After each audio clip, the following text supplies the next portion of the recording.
Hello everyone, welcome to foundation classes. My name is Amit. चलिए आज के सेशन को स्टार्ट करते हैं। आज का जो हमारा सेशन है इसमें मैं आपको हमारी ईवीएस पीवाईक्यू सीरीज़ की क्लास नंबर 21 करवाने वाला हूं। 20 क्लासेस हमारी कंप्लीट हो चुकी हैं। आप प्लेलिस्ट में जाकर उन क्लासेस को देख सकते हैं। मैं आपको बताना चाहूँगा कि इन क्लासेस को आप बिल्कुल भी स्किप मत करना, क्योंकि इसमें जो मैं आपको प्रैक्टिस सेट करवा रहा हूँ ये जो आपके लेटेस्ट सीटेट हुआ था, जो कि आपका दिसंबर 2022 से फरवरी 2023 तक चला था, उनके पीवाईक्यू क्वेश्चंस हैं। तो आप समझ सकते हैं कि ये क्लासेस आपके लिए कितनी ज़्यादा इम्पोर्टेंट है।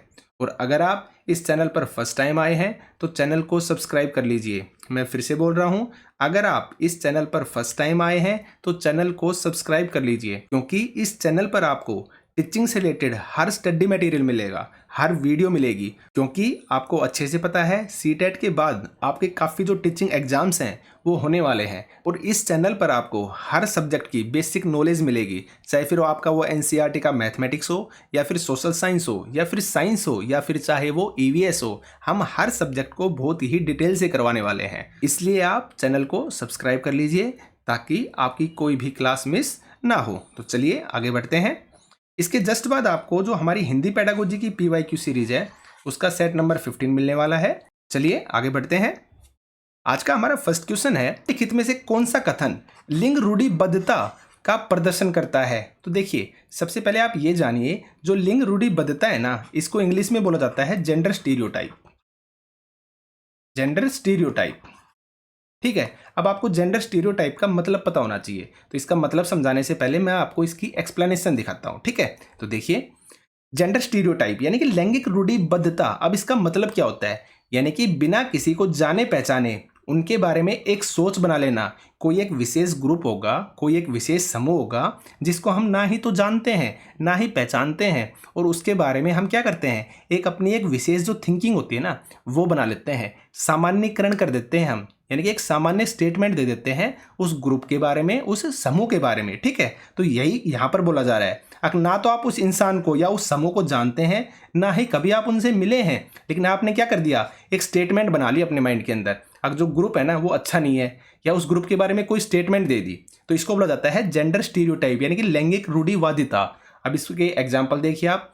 जैसे बोला जाता है, अगर जो गर्ल्स है ना वो मैथ सब्जेक्ट के अंदर अच्छी नहीं होती हैं। अब क्या है ये? लैंगिक रूढ़िवादिता है। भाई ऐसी चीज़ कोई ज़रूरी थोड़ी ना है, भाई लड़कियां भी तो मैथमेटिक्स में अच्छी होती हैं, ठीक है। आगे देखिए, गर्ल्स हैं वो बॉयज से क्या होती हैं, कमज़ोर होती हैं। ये भी क्या है, आपकी जेंडर स्टीरियोटाइप है। ऐसा कोई ज़रूरी तो नहीं है ना। आपने कपिल शर्मा शो देखा होगा, उसके अंदर क्या हुआ था, जो पहलवान आए थे गीता और बबीता, उन्होंने लड़कों के साथ क्या किया था, भाई मजाक में जो फाइट हुई थी तो उसके अंदर क्या हुआ था, उस पर प्रूफ हो गया था जो लड़कियां हैं वो लड़कों से कमज़ोर नहीं होती हैं। आगे देखिए, बॉयज़ अच्छी बाइक चला सकते हैं, गर्ल्स नहीं चला सकती। अब ये भी क्या है, नॉर्मल सी बात है, एक जेंडर स्टीरियोटाइप है। ऐसा कोई फिक्स तो नहीं है ना, लड़कियां भी तो अच्छी बाइक चला सकती हैं ना। तो इस टाइप की जो थिंकिंग होती है ना उसको बोला जाता है जेंडर स्टीरियोटाइप। ये चीज़ आप याद रखना, ठीक है। अब हम क्वेश्चंस पर आते हैं। देखिए, आप ऑप्शंस को देखिए। ऑप्शन नंबर ए है, सामान्यतः लड़कियां लड़कों से बेहतर खाना बनाती हैं। आपका मिल गया ना फर्स्ट के अंदर ही, यही आपका करेक्ट आंसर होगा। क्यों? क्योंकि ये चीज़ ज़रूरी नहीं है। आप खुद देखते होंगे इंडिया के अंदर भी बहुत से ऐसे शेफ हैं जो क्या करते हैं, अच्छा खाना बनाते हैं, ठीक है। आप समझ गए होंगे, तो यही क्या हो जाएगा, आपका एकदम करेक्ट आंसर हो जाएगा। ना ही आपका बी सही होगा, ना ही सी, और ना ही आपका डी सही होगा। तो चलिए आगे बढ़ते हैं। हमारा सेकंड क्वेश्चन है, बाघों यानी टाइगर की निम्नलिखित में से कौन सी विशेषताएं या विशिष्टताएं उन्हें अंधेरे में आगे बढ़ने और अपना शिकार खोजने में मदद नहीं करती? क्वेश्चन को आप अच्छे से पढ़ना। ये छोटी छोटी चीजें हैं ना, यही आपसे क्या करवा देंगी, क्वेश्चन को गलत करवा देंगी। और ये मैंने जब ईवीएस की थ्योरी करवाई थी बहुत ही अच्छे से, बहुत ही डिटेल में बताया था। मैं आपको फिर से बताऊंगा, क्योंकि मैं जब क्वेश्चन करवाता हूँ ना तो थ्योरी 100% बताता हूँ साथ में, ठीक है। अब हमें नहीं चुनना है, तो देखिए आप, संवेदनशील गलमुच्छें यानी कि उसके मुच्छें। अब इसके बारे में हमने थ्योरी में पढ़ा था, ये हेल्प करती हैं। विभिन्न दिशाओं में कानों की गति, ये भी आपकी हेल्प करती है। सुनने का तीव्र आभास, ये भी आपका हेल्प करता है। तो यहाँ पर हमारा करेक्ट आंसर क्या होगा, आंसर नंबर सी, यानी कि जो शेर की या जो बाघ है उसकी जो गर्जना है ना वो हेल्प नहीं करती है, ठीक है। तो आगे एक्सप्लेनेशन को देखते हैं हम। बाघ, देखिए बाघ के बारे में, बाघ अंधेरे में 6 गुना अधिक देख सकता है। आपको 100% ये याद रखना है। कितने गुना अधिक? 6 गुना अधिक देख सकता है। आगे देखिए, बाघ की मूछें हवा में हुए कंपन को भाप लेती हैं। आपको आपका आंसर मिल गया होगा। यही स्टेटमेंट क्या दी उन्होंने, क्वेश्चन के अंदर दी है। अगर जो बाघ की मूछें हैं हवा में कंपन को भाप लेती हैं और उसे शिकार की बिल्कुल सही स्थिति का पता चल जाता है, और इसी से बाघ को अंधेरे में रास्ता ढूंढने में भी मदद मिलती है। मिल गया होगा ना आंसर आपको। किससे मदद मिलती है? आपकी गल मुच्छों से, यानी कि बाघ की मुच्छों से। ये जो बाल होते हैं ना, आप देख रहे होंगे इस बाघ के पास, ये जो बाल हैं इसके, इनसे। ठीक है, आगे चलते हैं। बाघ अपने इलाके में मूत्र करके अपनी गंध छोड़ते हैं। एक बाघ किसी दूसरे बाघ के मूत्र की गंध को झट से क्या कर लेता है? पहचान लेता है, यानी कि उसे पता चल जाता है कि यहाँ पे अभी एक और टाइगर था। ठीक है, आगे देखिए। बाघ मौके के अनुसार अपनी आवाज बदलता रहता है। जैसे गुस्से में अलग आवाज निकालेगा, बाघिन को जब बुलाना होता है तब अलग आवाज निकालता है, और कभी क्या करता है? कहराता है तो कभी गुर्राता है। ठीक है, आगे देखिए। बाघ का गुर्राना 3 किलोमीटर दूर तक सुना जा सकता है। कितने किलोमीटर दूर? 3 किलोमीटर दूर तक सुना जा सकता है। आगे देखिए। बाघ के दोनों कान बाहर की आवाज इकट्ठा करने के लिए अलग अलग दिशाओं में बहुत ही ज्यादा घूमते हैं। मिल गया होगा आपको आंसर। जो आपकी सेकंड स्टेटमेंट थी वो आपकी यहां से उठाई गई है, और मैंने थ्योरी क्लासेस में ये चीज डिटेल से करवाई है। ठीक है, आगे देखिए। बाघ हवा से पत्तों के हिलने और शिकार के झाड़ियों में हिलने से हुई आवाज में क्या कर पाता है? अंतर को भाप लेता है, यानी कि बहुत ही जबरदस्त सुन सकता है वो। उसको तीव्र आभास होता है सुनाई देने का। ठीक है, यहां पर आपका करेक्ट आंसर क्या होगा? आंसर नंबर सी, यानी कि जोर से गर्जना। ये आपकी प्रॉपर्टी नहीं होती है। ठीक है, आगे चलते हैं। हमारा नेक्स्ट क्वेश्चन है, निम्नलिखित में से किसी अध्यापक का कौन सा कथन लिंग पूर्वाग्रह का प्रदर्शन करता है? देखिए, लिंग पूर्वाग्रह, अब जो लिंग पूर्वाग्रह है ना, और जो लिंग रूढ़िवादिता जो मैंने आपको अभी बताई थी, उनके अंदर ज्यादा डिफरेंस नहीं है। बस इतना फर्क है, जो लिंग पूर्वाग्रह ना, इसमें नेगेटिव चीजों को प्रेफरेंस दी जाती है। सिर्फ इतना फर्क है बस। बाकी दोनों की स्टेटमेंट है वो सेम ही है। इसमें भी क्या किया जाता है? ना ही तो हम उस इंसान को जानते हैं ना पहचानते हैं, और हम उनके बारे में क्या कर लेते हैं? अपने माइंड में एक थिंकिंग बना लेते हैं। तो अब आप ऑप्शंस को देखिए। विद्यार्थियों, तुम सभी ने अच्छा काम किया। तो ये तो सही स्टेटमेंट है, एक जनरल स्टेटमेंट है। ठीक है, और ना ही इसमें कुछ नेगेटिव बात है। आगे देखिए। लड़कों, तुम हमेशा शोर मचाते हो। ये होगा आपका करेक्ट आंसर, क्योंकि इसमें लड़कों को टारगेट किया गया है, एक विशेष समूह को टारगेट किया गया है। और क्या बोला गया है? अब तुम हमेशा शोर मचाते हो, एक नेगेटिव स्टेटमेंट दी है लड़कों के बारे में। ठीक है, तो ये हो जाएगा आपका करेक्ट आंसर। आगे देखते हैं। लड़कों और लड़कियों, चलो हम सब एक खेल खेल लें। एक नॉर्मल सी स्टेटमेंट है, दोनों को शामिल किया गया है, ये तो सही है। विद्यार्थियों, मैं तुम्हारे प्रदर्शन से खुश नहीं हूं, ये भी आपका सही है, क्योंकि इसमें क्या किया? किसी विशेष समूह को टारगेट नहीं किया है, लड़कों और लड़कियों दोनों को शामिल किया है, तो ये भी आपका नहीं हो सकता। तो यहां पर आपका करेक्ट आंसर क्या होगा? आंसर नंबर बी, क्योंकि एक विशेष समूह यानी कि लड़कों को टारगेट किया है स्पेशली। ठीक है, आगे चलते हैं। देखिए, मैंने यहां पर लिख भी दिया है। अब लैंगिक पूर्वाग्रह का मतलब क्या है? लैंगिक पूर्वाग्रह का आशय है उन कल्पनाओं से, उन विचारों से, उस झुकाव से, यानी कि पक्षपात से एवं प्रवृत्तियों से होता है जो समाज के द्वारा रूढ़िबद्धता एवं प्राचीन परंपराओं के रूप में स्वीकृत होती हैं, एवं उनका कोई वैज्ञानिक आधार नहीं होता, यानी कि अपने माइंड में बनाई गई मनगढ़ंत कहानियां हैं। जैसे कि अगर लड़की ऐसे कपड़े पहनती है तो खराब होती है, घर का काम सिर्फ और सिर्फ लड़कियां ही करेंगी, लड़के हैं वो बाहर का काम करेंगे, या जो आदमी है, जो मेल है, वो कमा कर लाएगा बाहर से, जबकि जो लड़कियां हैं या जो औरत है वो घर का ही काम करेगी, या बच्चों का पालन पोषण कौन करेगी? सिर्फ और सिर्फ औरतें ही करेंगी, आदमी नहीं कर सकते। तो ये सब क्या है? ये हमारी थिंकिंग है, हमारी खुद की सोच है। ठीक है, इनका कोई वैज्ञानिक आधार नहीं है। इनका आपको अपोजिट जो राइट आंसर है ना वो भी मिल जाएगा। ऐसे लोग भी मिलेंगे जो ये सारे काम करते हैं। ठीक है, तो इसको बोला जाता है लैंगिक पूर्वाग्रह। आगे देखिए। रूढ़िवादिता वे विश्वास होंगे जो हमारे पास एक समूह की विशेषताओं के बारे में है। दूसरी ओर जो पूर्वाग्रह है ना, या पूर्वाग्रह जो समूह है, इसका संबंध किससे होता है? नकारात्मक मूल्यांकन से होता है। मैंने बताया ना आपको, ये नेगेटिव की तरफ ध्यान देता है। ठीक है, आगे चलते हैं। नर चिड़िया बहुत सारे सुंदर बुनावट वाले घोंसले बनाता है, और मादा चिड़िया इनमें से सबसे बढ़िया घोंसला अंडे देने के लिए चुनती है। तो यह कौन सी चिड़िया है? ये क्वेश्चन आपका काफी बार आ चुका है, और मैंने हर बार इसका आंसर बताया है। क्या होगा इसका answer? Correct answer, answer number first, यानी कि वीवर बर्ड, बुनकर पक्षी। ठीक है, आगे देखने की भी जरूरत नहीं है। और देखिए टेलर बर्ड। टेलर बर्ड क्या होता है? आपको टेलर से ही समझ में आ रहा होगा। टेलर का क्या काम होता है? कपड़ों को सीना। तो जो ये टेलर बर्ड होता है ना, ये अपने घोंसले को सीकर बनाता है। ठीक है, यानी कि सीलता है, खुद से बनाता है। ठीक है, आगे देखते हैं।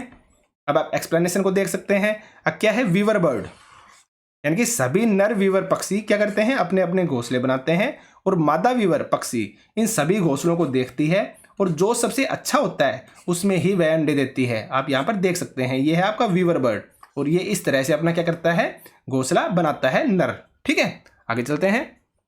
निम्नलिखित में से कौन से कीट समूह में रहते हैं और उन सभी की विशिष्ट भूमिकाएं बटी हुई हैं। तो देखिए आप, ये क्वेश्चन मैं आपको पहले भी करवा चुका हूं, आपके एनसीईआरटी के अंदर एज इट इज है, मैंने थ्योरी क्लासेस में बहुत ही डिटेल से करवाया है। तो देखिए आप, मधुमक्खी, चींटियां और मकड़ी ये आपका नहीं हो सकता। ततैया और दीमक ये दोनों होते हैं आपके, और चींटियां भी आपकी होती हैं। तो यहाँ पर आपका करेक्ट आंसर क्या होगा, आंसर नंबर बी, यानी कि ततैया, दीमक और चींटियां। ठीक है, आगे देखिए, चींटियां, मच्छर और मकड़ी इन दोनों की वजह से ये भी गलत हो गया। मधुमक्खी, हाउस फ्लाई और दीमक हाउस फ्लाई की वजह से ये आपका गलत हो गया। तो करेक्ट आंसर क्या होगा, आंसर नंबर बी। एक्सप्लेनेशन को देखिए आप, मधुमक्खियों की तरह चींटियां भी समूह में रहती हैं। ये स्टेटमेंट मैंने एनसीईआरटी में जो थ्योरी क्लासेस है ना उनमें करवा रखी हैं। अगर आपका मन है थ्योरी क्लासेस देखने का तो आप प्लेलिस्ट में जाइए, वहां पर आपको लिखा मिलेगा ईवीएस थ्योरी क्लासेस। तो आप वो 10 से 12 क्लासेज हैं उनको 100% देख लीजिए। आपके जो मैक्सिमम क्वेश्चंस है ना वो आपको एज इट इज समझ में आ जाएंगे, बहुत ही इजी हैं। ठीक है, तो देखिए, मधुमक्खियों की तरह चींटियां भी क्या रहती हैं, समूह में रहती हैं। तो मिल गया ना, मधुमक्खी भी समूह में रहती हैं और चींटियां भी रहती हैं। आगे देखिए, रानी चींटियां अंडे देती हैं, सिपाही चींटी बिल का ध्यान रखती हैं और काम करने वाली चींटियां यानी कि कर्मी चींटियां क्या करती हैं, भोजन को ढूंढकर बिल तक लाती हैं। अब नोट में देखिए, आपको मिल गया होगा, अब दीमक और ततैये भी इसी तरह क्या करते हैं, आपके समूह के अंदर रहते हैं। तो ये तीनों दे रखे हैं आपके ऑप्शन में, दीमक, ततैया और चींटियां। तो ये हो जाएगा आपका करेक्ट आंसर। ठीक है, आगे चलते हैं। फूलों की पहचान कीजिए। अब क्या पहचान करनी है, देखिए, केवल रात में खिलता है, औषधि बनाने के काम में लिया जाता है, रंगाई के काम में लिया जाता है और पूरे वर्ष भर खिलता है। तो आप ऑप्शंस को देखिए, गुड़हल, गेंदा, गुलाब और धतूरा, ये आपका नहीं हो सकता। अब देखिए, रात की रानी, तो आपको याद होगा केवल रात में खिलने वाला क्या कहलाएगा, रात की रानी कहलाएगा। औषधि बनाने के लिए जो काम में लिया जाता है वो आपका होता है गुड़, और हल्दी भी होती है आपकी। ठीक है, उसके बाद देखिए, रंगाई के काम में लिया जाता है गेंदा, और जो आपका पूरे वर्ष भर खिलता है वो है आपका गुलाब। तो आपका करेक्ट आंसर क्या हो जाएगा, आंसर नंबर बी, यानी कि रात में खिलने वाला रात की रानी, औषधि बनाने में काम आने वाला गुड़हल या फिर हल्दी भी हो सकती है, रंगाई के काम में लिया जाता है आपका गेंदा, और पूरे वर्ष भर खिलता है आपका गुलाब। तो याद रखना आप। एक्सप्लेनेशन को देखते हैं हम। इसके अलावा आपको क्या याद रखना है, कुछ फूल आपके खाने में भी यूज होते हैं। कौन कौन से फूल हैं, कचनार के फूल उत्तर प्रदेश के अंदर, केले के फूल कहाँ पर, यानी कि केले के फूलों की सब्जी आपकी केरल के अंदर। मैंने याद करने का तरीका भी बताया था, कैसे केला और कैसे केरला आपका। ठीक है, सहजन के फूलों के पकोड़े कहाँ पर, महाराष्ट्र में। याद करने का तरीका, सहजन में है आ रहा है और महाराष्ट्र में भी क्या आ रहा है आपका, है आ रहा है। ठीक है, और सालन कहा जाता है किसको, तरीदार सब्जी को। ये मोस्ट इंपॉर्टेंट है, आपसे पूछे जा सकते हैं और 100% पूछे भी जाएंगे। आगे देखिए, रंग बनाने और कपड़े रंगने में काम लिया जाता है किनका, आपके गुलदावरी का और जीनिया का। मोस्ट इंपॉर्टेंट है और एनसीईआरटी में गिवन है इसलिए इंपॉर्टेंट है। तो याद रखना आप, अगर रंग बनाने और कपड़े रंगने में काम आने वाले फूल कौन से हैं, गुलदावरी और जीनिया। ठीक है, आगे देखिए, गेंदा और गुलाब का फूल खुले व माला दोनों तरह से प्रयोग किए जाते हैं, और हम पढ़ चुके हैं जो गुलाब का फूल है ना ये आपका वर्ष भर खिलता है। ठीक है, आगे चलते हैं। सौर सेल के निर्माण हेतु किस पदार्थ का प्रयोग किया जाता है। देखिए, सौर सेल की बात हो रही है। अब सौर सेल का मतलब क्या होता है, यानी कि वो सेल, वो उपकरण जो क्या करता है, आपके सूर्य से क्या लेता है, ऊर्जा लेता है, और उस सूर्य की ऊर्जा को किस में कन्वर्ट कर देता है, आपकी बिजली के अंदर कन्वर्ट कर देता है। ये कहलाता है आपका सौर सेल। तो जो सौर सेल आपका बना होता है ना, ये बना होता है आपका सिलिकॉन का। किसका, सिलिकॉन का। और जो सिलिकॉन है ये आपका सेमीकंडक्टर होता है। सेमीकंडक्टर का मतलब होता है अर्धचालक। क्या मतलब होता है आपका, अर्धचालक। और ये आपका टीवी रिमोट हो गया, जैसे टेलीविजन हो गया, आपके जो कंप्यूटर की चिप्स बनती हैं उनके अंदर भी। ठीक है, तो कैमरे के अंदर, तो इन सब चीज़ों के अंदर आपके सिलिकॉन का यूज किया जाता है। ठीक है, तो इसका करेक्ट आंसर क्या होगा आपका, आंसर नंबर डी। आगे बढ़ते हैं, एक्सप्लेनेशन को देखिए आप। सौर सेल क्या होता है, एक विद्युत उपकरण है क्या है, एक विद्युत उपकरण जो सूर्य की ऊर्जा को बिजली के अंदर बदल देता है। और सौर सेल का क्या है प्रभाव, किसके सिद्धांत पर कार्य करता है, प्रकाश वोल्टिक प्रभाव के सिद्धांत पर कार्य करता है। मोस्ट इंपोर्टेंट है, याद रखना आप, अगर जो सौर सेल है वो प्रकाश वोल्टिक प्रभाव के सिद्धांत पर कार्य करता है। इसका मतलब क्या होता है, यानी कि सूर्य के प्रकाश से ऊर्जा प्राप्त करेगा और किस में कन्वर्ट कर देगा, उसे बिजली के अंदर कन्वर्ट कर देगा। आगे देखिए, सिलिकॉन एक अर्धचालक यानी कि सेमीकंडक्टर होता है जिसका प्रयोग टेलीविजन, कैमरा, कंप्यूटर्स और जो आईसी चिप्स होते हैं ना आदि में बनाने में यूज किया जाता है। ठीक है, आगे चलते हैं। नेक्स्ट क्वेश्चन है आपका, मधुमक्खियों के छत्ते में मधुमक्खियों के बारे में निम्नलिखित में से कौन सा कथन सही नहीं है। इन चीजों को आप ध्यान से देखना, जो नई वाले क्वेश्चंस होते हैं ना आप कंफ्यूज होंगे, अगर आपने नई पर ध्यान नहीं दिया ना 100% कंफ्यूज हो जाएंगे आप। तो नई पर ध्यान रखना आप, ताकि आपका क्वेश्चन गलत ना हो। तो देखिए, केवल रानी मक्खी ही अंडे देती है, ये आपका करेक्ट है। मैंने थ्योरी क्लासेस में करवाया है, मैं अभी एक्सप्लेन करूंगा तो आप समझना उस चीज को। अब केवल रानी मक्खी ही क्या देती है, अंडे देती है, आपका सही है। श्रमिक मक्खी यानी कि काम करने वाली जो मक्खियां हैं नर मक्खी होती हैं, गलत है आपका ये। ठीक है, ये मादा मक्खी भी होती हैं और नर भी होती हैं, जबकि जो नर मक्खियां है ना ये तो फालतू में ऐसे ही घूमती हैं, इनका कोई रोल नहीं होता मधुमक्खियों के छत्ते के अंदर। तो जो श्रमिक मक्खी हैं वो कैसी होती हैं, आपकी मादा मक्खी होती है। आगे देखिए, छत्ते में कुछ ही नर मक्खियां होती हैं, ये आपका सही है। और छत्ते में केवल एक ही रानी मक्खी होती है, ये भी आपका सही है। तो यहां पर नहीं पूछा था तो नहीं कौन सा आएगा, आपका आंसर नंबर बी। ठीक है, आगे चलते हैं। अब देखिए, मधुमक्खियों के छत्ते के बारे में आप डिटेल समझ लीजिए। अब प्रत्येक छत्ते में एक रानी मधुमक्खी होती है जो अंडे देती है। दोनों स्टेटमेंट मिल गई होंगी आपको। ठीक है, आगे देखिए, छत्ते में कुछ नर मधुमक्खी भी होती हैं जो छत्ते के लिए कुछ खास काम नहीं करती, यानी कि ऐसे ही फालतू में होती हैं, उनका कोई काम नहीं होता। आगे देखिए, छत्ते में कर्मी मधुमक्खी होती हैं, यानी कि काम करने वाली मधुमक्खियां होती हैं। ये दिन भर काम करती हैं। शहद के लिए फूलों का रस ढूंढकर लाने का काम भी किनका है, आपकी कर्मी मधुमक्खी का, याद रखना आप। आगे देखिए, जब किसी मधुमक्खी को रस मिल जाता है तो वह किस तरह से बाकी मधुमक्खियों को बुलाती हैं, कि एक तरह का नाच करके, यानी कि एक तरह का वो स्पेशल एक नाच करती हैं, डांस करती हैं, जिनसे बाकी मधुमक्खियों को पता चल जाता है कि रस कहाँ पर है। ठीक है, आगे देखिए, कर्मी मधुमक्खी ही छत्ता बनाने का काम करती है और बच्चों को भी पालती है, याद रखना आप। आगे देखते हैं, अगर कर्मी मधुमक्खी न हो तो न ही छत्ता बने और न ही शहद बने, जिससे छत्ते की सारी मधुमक्खियां भूखी ही रह जाएंगी। ठीक है, तो इस तरह से एक जो मधुमक्खी होती है वो काम करती है, या फिर मधुमक्खी का जो छत्ता होता है वो काम करता है। आगे चलते हैं। भारत के अनेक इलाकों में पाई गई बावड़ियों के संबंध में कौन सा कथन सही नहीं है, देखिए नहीं है पूछा है, और बावड़ी टॉपिक हम पढ़ चुके हैं। तो देखिए, ये जल संरक्षण की पारंपरिक व्यवस्था है, एकदम करेक्ट है भाई। पारंपरिक का मतलब होता है जो बहुत ही पहले से, बहुत ही पुराने समय से चली आ रही हो, तो इसको बोला जाता है पारंपरिक। तो पारंपरिक तो है। आगे देखिए, बावड़ियों का जल पीने के लिए उपयोग में नहीं लाया जा सकता, गलत है भाई। भाई बावड़ियों का जल तो पीने के लिए ही यूज किया जाता है, आपके एनसीईआरटी के चैप्टर में दिया भी गया है। जोधपुर के अंदर एक बावड़ी थी जो खराब हो गई थी, तो उसको दोबारा से क्या किया गया था, पुनर्जीवित किया गया था। तो बावड़ियों का जो उपयोग है वो तो जल पीने के लिए किया ही जाता है, तो ये तो गलत हो गया। आगे देखिए, ये वर्षा जल संग्रहण और पुनः आवेशन के सिद्धांत पर आधारित है, सही है भाई। ठीक है, ये आपका करेक्ट है। आगे देखिए, इनका उपयोग सामुदायिक संसाधन के रूप में किया जाता है, ये भी आपका सही है। सामुदायिक संसाधन का मतलब होता है जो कंप्लीटली पूरे समुदाय के लिए, यानी कि हर इंसान के काम आए। इस पे किसी एक पर्टिकुलर व्यक्ति का हक नहीं होता है, सभी का हक होता है। ठीक है, तो यहां पर नहीं पूछा था, तो हमारा करेक्ट आंसर क्या होगा, आंसर नंबर बी। आगे बढ़ते हैं। एक रेलगाड़ी अहमदाबाद से त्रिवेंद्रम की ओर जाते हुए कई सुरंगों से गुजरती है, तो ये सुरंगें किन पहाड़ियों में स्थित है। तो देखिए, नॉर्मल सी बात है, मैंने आपको हमेशा बताया है, एक या दो क्वेश्चन आपसे मैप के पूछे ही जाएंगे, तो आप डेली एक मैप की प्रैक्टिस कीजिए, आपका मैप का क्वेश्चन बिल्कुल भी गलत नहीं होगा। ये एक एक दो दो क्वेश्चन ही होते हैं जिनसे आपका एग्जाम क्रैक होता है। आप ये मत सोचिए कि इन क्वेश्चनों को मैं छोड़ दूंगा। ठीक है, तो देखिए, अब आपको पता होना चाहिए अहमदाबाद कहाँ पर पड़ता है, आपका गुजरात में, और त्रिवेंद्रम कहाँ पर पड़ता है, आपका केरल के अंदर। तो अब आपको अच्छे से पता होगा। तो देखिए, यहाँ पर क्या है, ये आपका राजस्थान है, यहाँ पर ये क्या है, आपका गुजरात, यहाँ पर ये क्या है, आपका महाराष्ट्र, ये क्या है, कर्नाटक, और यहाँ पे ये क्या है, आपका गोवा। ठीक है, और ये क्या पड़ता है, आपका केरल, और यहाँ पर ये क्या है, तमिलनाडु, ये आपका आंध्र प्रदेश हो गया, ये आपका तेलंगाना हो गया, ये आपका क्या है, उड़ीसा है। ठीक है, और ये क्या हो गया, आपका पश्चिम बंगाल हो गया। तो आप याद रखना, जो ये वाली साइड है ना, इसको बोला जाता है पश्चिमी घाट, या फिर हम इसको सह्याद्री भी बोलते हैं। क्या बोला जाता है? पश्चिमी घाट या फिर सह्याद्री। और ये जो एरिया होता है आपका, इसको बोला जाता है पूर्वी घाट।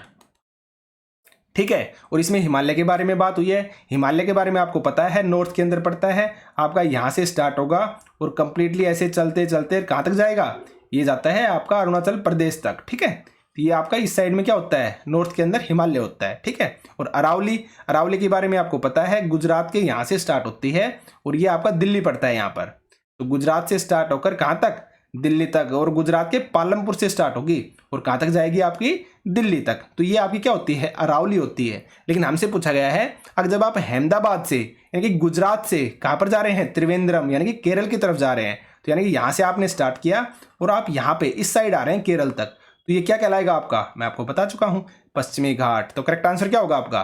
पश्चिमी घाट, यानी कि आंसर नंबर बी। आगे चलते हैं। निम्नलिखित में से कौन सा कथन हाथियों के बारे में सही है? तो देखिए, हाथियों के झुंड में केवल मादा हाथी और बच्चे हाथी होते हैं, ये आपकी 100% करेक्ट बात है। ठीक है। नर हाथी चारों ओर अकेले ही घूमते हैं, ये भी क्या है? आपका सही है। तो यहां पर हमारा करेक्ट आंसर क्या हो जाएगा? ए और आर दोनों सही हैं और आर ए की क्या करता है? सही व्याख्या करता है। ठीक है। यानी कि आंसर नंबर ए हो जाएगा। ठीक है। आगे चलते हैं। अब हाथी के बारे में आप एक्सप्लेनेशन को देख लीजिए। अब एक बड़ा हाथी एक दिन में 100 केजी से ज्यादा पत्ते खा लेता है, और ये आपका सीटेट के अंदर आया हुआ क्वेश्चन है, तो आप बिल्कुल भी स्किप मत करना। हाथी दिन में केवल 2 से 4 घंटे ही सोता है, याद रखना आप।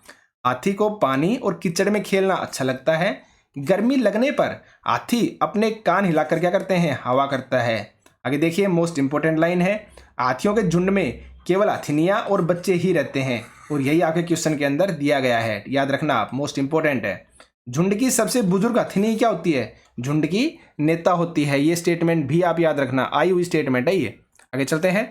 एक झुंड में 10 से 12 हथिनियां और बच्चे होते हैं, हर एक स्टेटमेंट आई हुई है, ये भी आपका सीटेट में आया हुआ है। आगे देखिए, हाथी 14 से 15 साल तक ही झुंड में रहते हैं, फिर वे झुंड छोड़ देते हैं और कहाँ रहते हैं? अकेले ही रहते हैं। ये स्टेटमेंट आपको मिल गई होंगी। ठीक है। आगे देखते हैं।